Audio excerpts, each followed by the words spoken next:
the 2012 SCAC Women's Volleyball Media Days. Today we're joined by the University of Dallas head women's volleyball coach, Bob Howard. Bob, thanks for taking time out of your busy schedule to talk to us today. Sure. Bob, take us through your mindset as you begin your third year at the helm of the Dallas volleyball program. Well, I think we've built a good talent base. I think we have great kids, good athletes.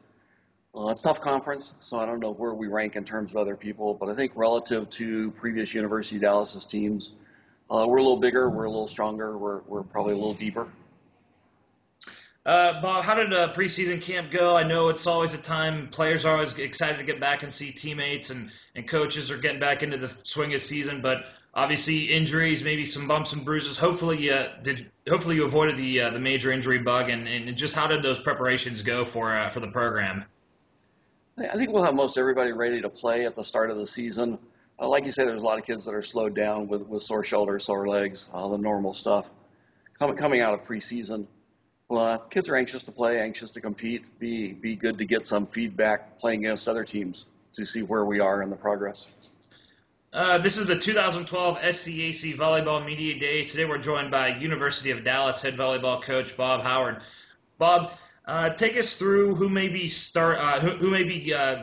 putting themselves in a good position to succeed for Dallas, maybe on an individual level, and perhaps who are some other players that fans across the SCAC could maybe expect big things out of from Dallas. We return our three top players from last year, all SCAC players, and senior Teresa Waldman, sophomore Emily Capel as a middle blocker, Teresa on the outside hitter spot. Libero, who made Defensive Player of the Week last year, Emily Myers, also a senior. Those are our three top returners. They'll be joined by three freshman starters. One of those out of Kansas, Jamie Berzer, 6-foot outside hitter, good athlete, good player all the way around. In the middle, Catherine Dogwillow from St. Louis, solid middle, good all-around player through there. On the right side, Marissa Villarubia, out of the Chicago area in Illinois, 5'11", right side player, also has played middle. Marissa's coming off a knee surgery, so she's been a little bit slower behind the others, but she figures to be at full strength by mid-season. Those three we expect to help us a lot. On the defensive back row, we have Hannah Glick and Haley White. Hannah is a local kid. Haley's out of Canada, both very athletic defensive specialists. Should help shore up our back line some. Moving into the setter spot is sophomore CJ Broadbent. CJ's had an excellent preseason, had a decent spring and summer as well. So we expect the setter spot to be very solid with CJ.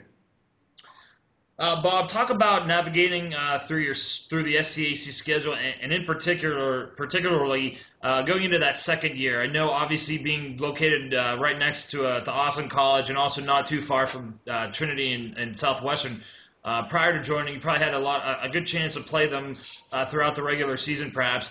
How does this second year help you going in, knowing what to expect, and knowing how strong the SCAC really from top to bottom is? I don't think having gone through it before matters much. We've played those teams throughout the years, like you said. I think the key thing is just that it's so strong. The SCAC is with three teams ranked in the top 25, Austin College getting votes as a fourth. It's just a challenge every weekend that you have a conference tournament. On the other hand, it's a good gauge to measure yourself by. If you can compete with those teams, then you know that your program is pretty solid. Finally, Bob, what are going to be a few keys for the Crusaders as you look to climb those SCAC standings, coming off an 18-21 campaign from a year ago? Well, I think our best players have to play well, week in, week out. I think our freshmen have to mature quickly and adapt quickly to the speed of the college game. Well, I think we have the people who can do that, and then it'll just be a matter of who plays best on any given night. University of Dallas head volleyball coach Bob Howard. Bob, again, thank you so much for taking time out of your busy schedule to talk to us, and best of luck this season. Thank you very much.